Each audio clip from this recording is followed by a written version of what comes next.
सद्गुरुदेव जी की जय हो। भाइयों बहनों, आप सभी का जगत गुरु मिशन में स्वागत है।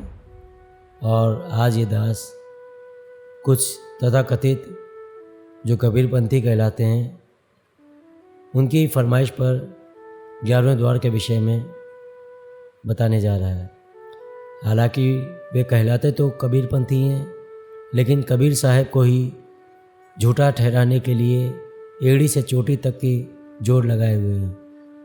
लेकिन कोई बात नहीं, मालिक भी दया कर रहे हैं। लेकिन फिर भी दास ये कहना चाहता है कि यदि आपको परमात्मा की जो वाणी है उसी पर विश्वास नहीं है तो फिर काहे के कबीरपंथी कहलाते हैं। फिर आपका कबीरपंथी का कोई अर्थ ही नहीं बचता है। और परमात्मा ने कोई भी झूठी वाणी नहीं बोली है। ये तो केवल आप लोग जो ना समझ पा रहे हैं तो अपनी बुद्धि के हिसाब से उसको झूठा और सच्चा बता रहे हैं। लेकिन परमात्मा के विषय में दास एक चीज़ बताना चाहता है कि परमात्मा कहते हैं, सांच कहूँ तो मारन धावे और झूठ कहीं ना जाई हो। कि यदि मैं सच कहता हूँ तो लोग मुझे मारने को दौड़ते हैं और झूठ मैं कह नहीं सकता। यहाँ पर यह बात भी विशेष ध्यान देने योग्य है। लेकिन ये जो अनजान या नादान लोग हैं वो नहीं समझ पाएंगे। लेकिन कोई बात नहीं, आज ये दास उनके जो 11वें द्वार का भ्रम है वो तोड़ेगा। जो कहते हैं कि 11वें द्वार में जा कर के मुक्ति होगी। हाँ, वो मोक्ष के मार्ग में आता है 11वां द्वार, लेकिन 11वें द्वार पर मुक्ति होगी यह नहीं है। इसलिए ये लोग समझ नहीं पा रहे हैं और उसको जहाँ तक पहुँचे हैं बस वहीं पर ले कर के बैठे हैं। जैसे वेदों में 10वें द्वार के बारे में बताया गया है, तो जितने भी वेद पाठी हैं वो 10वें द्वार तक की बात करते हैं। लेकिन जब परमात्मा आते हैं तो उससे परे 11वें और 12वें द्वार की भी बात बताते हैं। लेकिन उनको झूठा साबित करना है, इसलिए उनकी जो कबीर साहब के द्वारा लिखी हुई और उनके द्वारा गवाही दी हुई वाणियाँ हैं उनको भी लोग झूठा साबित करने में परहेज नहीं कर रहे हैं। और यही काल दूत की पहचान होती है। काल क्या करता है? वो काल दूत जो होता है वो काल को तो छिपा लेता है कि काल तो कुछ है ही नहीं, लेकिन बाकी सब चीज़ों को वो मतलब जो है मिथ्या बताता है कि ये चीज़ ऐसे नहीं हो सकती, वो ऐसे नहीं हो सकती है। ये केवल जो है अनजाने में बोल रहे हैं क्योंकि इनको ज्ञान नहीं है। तो चलिए इस बात को खोलने के लिए आज जो है ये दास जगजीवन बोध के पृष्ठ नंबर 51 की एक वाणी लेता है। और इसमें देखिए क्या लिखा है। पावत बीरा जीव निस्तारेऊ, अमर लोक कह प्याना धारेऊ। दशम द्वार सो न्यारा द्वारा, जही राह हंस पगधारा। धन्य भाग हंसन तब जाना, राजा के संग कीन पयाना। आए प्रथम धर्म के डेरा, जह चौतरा राय धर्म के राह। धर्म राय जब लेखा मांगा, तब हंसा लेखा देने लागा। और जिन्हीं जिन कौल चुकाने भाई, सो सो रहे धर्म की ठाई। अब यहाँ पर देखिए, जो लोग 11वें द्वार की बात कर रहे हैं वो बड़े कायदे से इसको देख लें और समझ लें कि यहाँ परमात्मा बता रहे हैं, एक जो राजा थे जगजीवन दास जी, और उनका एक जो उनके अनुयायियों के द्वारा बनाया हुआ धाम है उसमें उनकी बड़ी महिमा की जाती है। हालांकि वो लोग भी नहीं जान रहे कि जगजीवन दास जी ने किसके बारे में बताया था और वो ज्ञान उनको कहाँ से प्राप्त हुआ है। लेकिन कोई बात नहीं, परमात्मा के जो सूक्ष्म वेद है उसमें जो वाणी लिखी हुई है उसके द्वारा ये दास आपको दिखा रहा है कि पावत बीरा जीव निस्तारे हो और अमर लोक का प्याना धारे हो। कि जब उसका पान परवाना परमात्मा का हमें मिल जाता है, प्राप्त हो जाता है पान परवाना, तो हम अमर लोक को जो प्याना यानी प्रयाण करने के लिए जो योग्य हो जाते हैं। लेकिन उसमें भी कई अवरोध हैं। वो अवरोध क्या है कि हम भक्ति की साधना करते हुए भी कई चीज़ों की गलती कर जाते हैं या पूरी मर्यादा का निभा नहीं करते हैं। तो इस वाणी में यही बताया गया है कि वह जीव अगर मर्यादा में रह के और परमात्मा के द्वारा बताई विधि अनुसार भक्ति करता है तो वो अमर लोक को जाने योग्य हो जाता है। यहाँ पर यही बताया गया। लेकिन अब आगे क्या बता रहे हैं, दशम द्वार सो न्यारा द्वारा। 9 द्वार दुनिया जानती है और 10वां द्वार जो है वो जो अन्य यौगिक साधना करने वाले हैं उसमें भी जो विरले, ये नहीं कि सब लोग, उसमें भी विरले लोग, उनको उसका ज्ञान हो जाता है, लेकिन वो भी काल जाल में है। अब जो 10वें द्वार से न्यारा द्वारा यानी जो 11वां द्वार है उसके बारे में बताया जा रहा है। यही रहा हंस पगद्वारा, कि जिस रास्ते से हंस जो है यहाँ से गमन करते हैं, यानी इस लोक को छोड़ के जाते हैं। लेकिन ये समझने की बात है कि इस लोक की रचना कैसे हुई। 21 ब्रह्मांड के अंदर वो जो एक ब्रह्मांड आता है, यानी ये 21 ब्रह्मांड का पूरा एक वृत्ताकार समझ लीजिए, अंडाकार समझ लीजिए, इसीलिए इसको अंड भी बोलते हैं। अब उसके अंदर जो है एक ब्रह्मांड आएगा। अब एक ब्रह्मांड के अंदर 3 लोक, वो 14 लोक की बात दास अभी नहीं कर रहा है, 3 लोक की बात कर रहा है जहाँ पे हम लोग रहते हैं। तो अब इन 3 लोगों से निस्तारण का जो मार्ग है, जो विधि है, वो परमात्मा ने सदगुरु की पहचान वाले वीडियो में बता दिया है। अब उसके आगे जो इस ब्रह्मांड को त्याग करने की बात है वो 10वां द्वार को त्याग करा जाएगा, यानी उससे पार होने की बात है। लेकिन अब जो ये आगे बात आ रही, 10वें द्वार सो न्यारा द्वारा, जही राह हंस पगद्वारा। अब वहाँ के बारे में बात आ रही है, तो वो 11वां द्वार जो लोग जानने की बात करते हैं, जो उसका ठेका लिए हुए हैं, वो इसको कायदे से देख लें, समझ लें। अब यहाँ परमात्मा बता रहे हैं, धन्य भाग हंसन तब जाना, राजा के संकीन पे आना, कि वे जो हंस आत्माएं जो राजा के साथ भक्ति करते हुए वहाँ तक पहुँचे। अब इसको ये भी समझना है कि उस राजा वो इतना धर्मात्मा था कि उसके कारण वहाँ की प्रजा भी भक्ति करने लगी और उसके साथ में प्रजा भी उसके जो है सतलोक के गमन के लिए तैयार होती है। और ये राजा की जो कहानी है वो ये होती है कि कई बार वो अपना गर्भ में वचन देता है परमात्मा को कि भक्ति करूँगा, और बाहर निकलते ही वो भूल जाता है। तो यहाँ पर उसी कॉल यानी उसी वचन के बारे में परमात्मा बता रहे हैं। लेकिन इस बार वो जगजीवन दास जी उस वचन को भूलते नहीं हैं और परमात्मा की भक्ति करके यहाँ से जो सतलोक को गमन करते हैं। तो यहाँ पर यही बताया जा रहा है। लेकिन वो सबसे पहले उस गमन के रास्ते में क्या आता है, तो इसको ये समझना है कि 10वें द्वार से न्यारा द्वार तो बता दिया है, 11वां द्वार, लेकिन उससे पहले आपको कहाँ गुजरना होगा। आए प्रथम धर्म के डेरा, और जहाँ चौतरा राय धर्म केरा, कि वहाँ पर जहाँ धर्म राय का दरबार लगा हुआ है, सबसे पहले आपको वहाँ से गुजरना पड़ेगा, जहाँ आपको अपना लेखा चुकाना पड़ेगा। धर्म राय जब लेखा मांगा तब हंसा लेखा देने लगा, कि जब धर्म राय यानी जो काल है वहाँ पर धर्म राय के रूप में बैठे हुए हैं, वो जब लेखा मांगते हैं तब हंसा लेखा देने लगा। लेकिन इसमें उस भक्ति की कमाई के साथ साथ मर्यादा भी देखी जाती है। यदि उसने मर्यादा पूरी नहीं की तो वो वहाँ जाने योग्य नहीं रहता है, क्योंकि परीक्षक जो है काल को ही परमात्मा ने बनाया है। वो स्वयं जांच ले ताकि परमात्मा पे दोष ना लगा सके कि आप जो है पक्षपात करके ले गए। इसलिए परमात्मा ने उसे ही दे दिया है कि भाई तू खुद जांच ले, यदि अगर तेरे फंदे में कोई आता है तो भाई वो तेरा है, और बाकी जो बिल्कुल खरा है, यानी जो खरा सोना जिसको हीरा कहते हैं, जो तेरी चोट को सह जाए, जो हीरा साबित हो जाए, वो मेरा है। तो यहाँ पर यही बात है। तो जिन लोगों ने परमात्मा की मर्यादा को भंग कर दिया, और वो कई तरह से भंग होती हैं, जिसमें से सबसे प्रथम यही आता है कि लोग सदगुरु को केवल एक मनुष्य मान लेते हैं। तो मेन बात तो यही है। उसके बाद में और भी अन्य मर्यादाएं कि परमात्मा ऐसा नहीं कर सकते हैं, ये वाणी झूठी है, ये वाणी सच्ची है, ठीक है। तो ये सब भी मर्यादा खंडित है और ऐसे लोग वहाँ नहीं पहुँच सकते हैं। लेकिन ये जो 11वां द्वार तक पहुँचने की बात है, ये लोग भी बड़े धन्य भागी हैं। हालांकि ये सतलोक जाने योग्य नहीं है, लेकिन यहाँ तक पहुँचना भी कोई मामूली बात नहीं है। तो यहाँ पर यही बताया गया, तब हंसा लेखा देने लग गया, जिन जिन कौल चुकाने भाई, और जो जो उस वचन को चूक गए, जो भूल गए, सो रहे धर्म की ठाई, उनको धर्म राय रोक लेते हैं।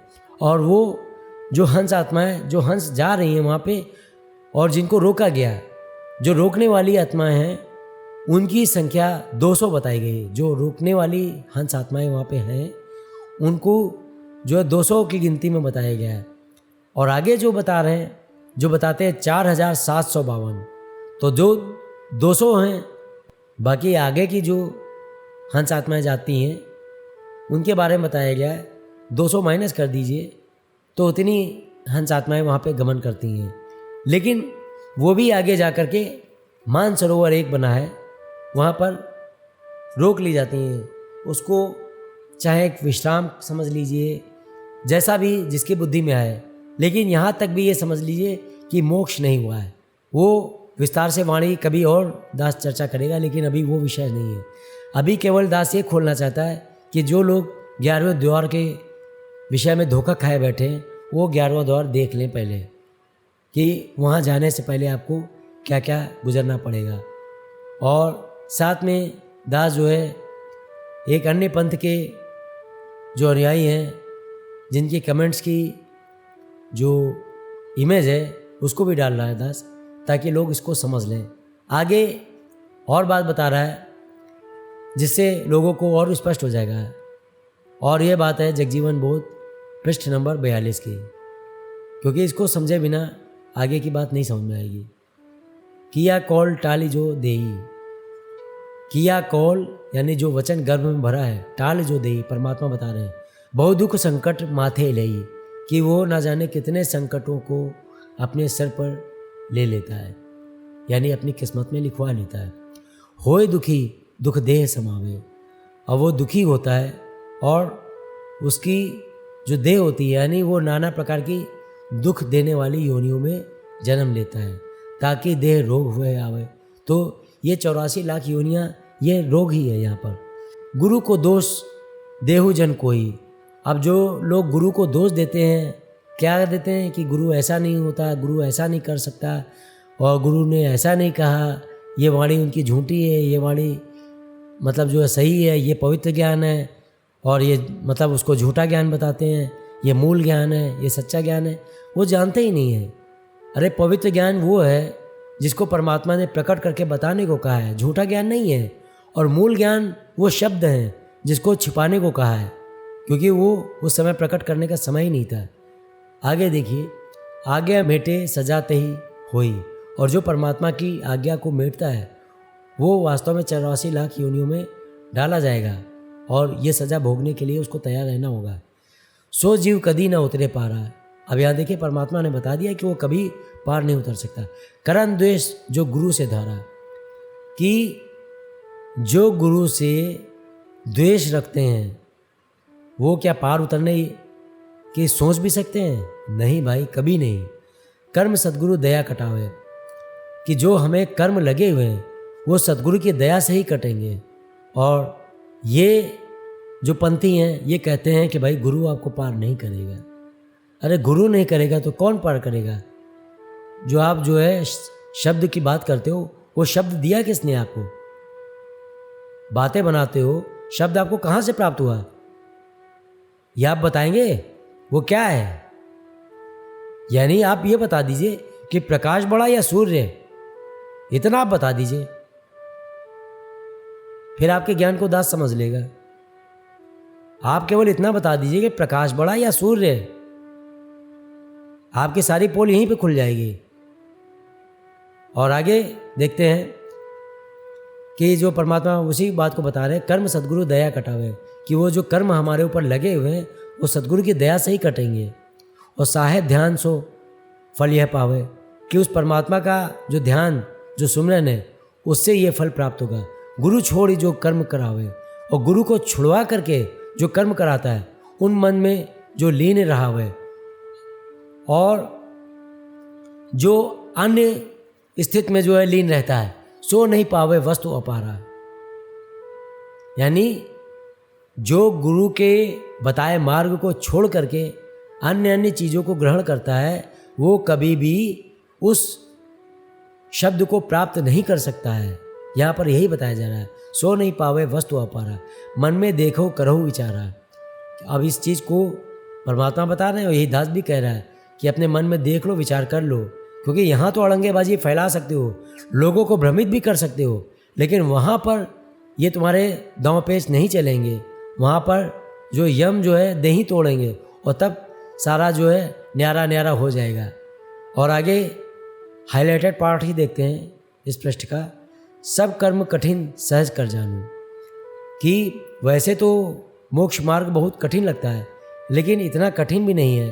वो राजा को जो बताया गया, तो राजा उस चीज़ का जवाब दे रहे हैं कि भाई इतना कठिन भी नहीं जो आपने बताया मालिक, तो दास को वो सहज लग रहा है, लेकिन उसमें मर्यादा का पालन पूरा करना है। तन मन धन कर लोभ ना आनू, वो वही बता रहे हैं कि तन मन धन में लोभ नहीं आना चाहिए। तब जा कर के हमको सीख अब देव गोसाई। अब वो राजा परमात्मा से प्रार्थना कर रहे हैं कि अब हमको ज्ञान दो हे मालिक, हे परमात्मा, हमें वो ज्ञान समझाओ। कॉल करूं सो चूकू नाई, कि अब अगर मैं कॉल जो कर दिया है वो चूक जाऊं, मुझसे बड़ा कोई मूर्ख नहीं है। तो यहाँ पर राजा इसी विषय में बता रहे, जो कहूँ चूक की कॉल हम जावे, अपनी करनी हम भरी पावे। कि अगर इतना होने के बावजूद भी हम उस कॉल को, उस वचन को चूक जाएं। अब यहाँ चूकने का मतलब देख लो, जो पिछले पृष्ठ की वाणी में आया था उसको भी समझ लेंगे कि जो कहूँ चूक की कॉल हम जावे। यदि हम किया हुआ कॉल यानी वचन अब चूक जाएं, तो फिर अपनी करनी तो हमको भरनी ही पड़ेगी। यहाँ राजा जगजीवन जी भी इस बात का साक्ष्य दे रहे हैं, गवाही दे रहे हैं। और कॉल चुके सो मूढ़ गवारा, कि इतना ज्ञान होने के बाद में भी जो कॉल चूक जाए वो मूढ़ है, मूर्ख है, गंवार है। और बिन स्वार्थ जग होवे ख्वारा। और अगर वो नहीं समझ पा रहे हैं तो बिन स्वार्थ जग होवे ख्वारा, कि जब तक कि बिना स्वार्थ के वो भक्ति को, ज्ञान को नहीं समझेंगे, तो फिर वो तो यम के मुख में जाना ही जाना है, इसमें कोई शक नहीं है। रंग के हाथ रतन जो आवे, कौड़ी बतले कहा भी गवावे। तो यहाँ पर वो राजा जो है फिर से गवाही दे रहे हैं, रंग के हाथ रतन जो आवे, कि यदि किसी भिखारी के हाथ में एक कीमती रतन आ जाए और उसको वो कौड़ी के बदले क्या गवा देगा, और यदि फिर भी गवा देता है तो उससे बड़ा कोई मूर्ख नहीं है। तो यहाँ पर राजा उसी चीज़ को बता रहे हैं। अब दास की फिर से विनम्र प्रार्थना है कि जिनको भी सद्गुरु से बैर है, एक बार निष्पक्ष होकर के, सारी चीज़ों को भूल करके केवल परमात्मा की वाणियों पर एकाग्र करें और देखें कि क्या कबीर साहब ने झूठ बोले हैं। उस परमात्मा ने जिसकी ये वाणी है कि सांच कहूँ तो मारन धाए, झूठ कहीं ना जाई हो, वो परमात्मा हमसे झूठ बोल के गया क्या? ये आप लोग स्वयं इन मूर्खों को जवाब दो, ताकि इन लोगों की बोलती बंद हो। और एक और वाणी है परमात्मा की, और उसी के साथ जो है दास इस वाणी को विराम देगा। परमात्मा बताते हैं, सांच बराबर तप नहीं, झूठ बराबर पाप, जाके हृदय सांच है ताके हृदय आप। कि परमात्मा ने यहाँ बता दिया है कि जिसके हृदय में सत्य निवास करता है। अब यहाँ यदि हम सत्य को ही स्वीकार नहीं कर रहे हैं, परमात्मा को ही झूठा साबित कर रहे हैं, तो वो कैसा उसके हृदय में सत्य विद्यमान है वो स्वयं ही तोल ले।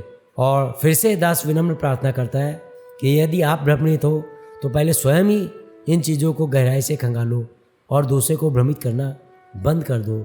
बहुत बड़ा पाप है, बहुत बड़ा दोष है। और इसी के साथ दास आप सबसे विदा लेता है। जय हो बंदी छोड़ की।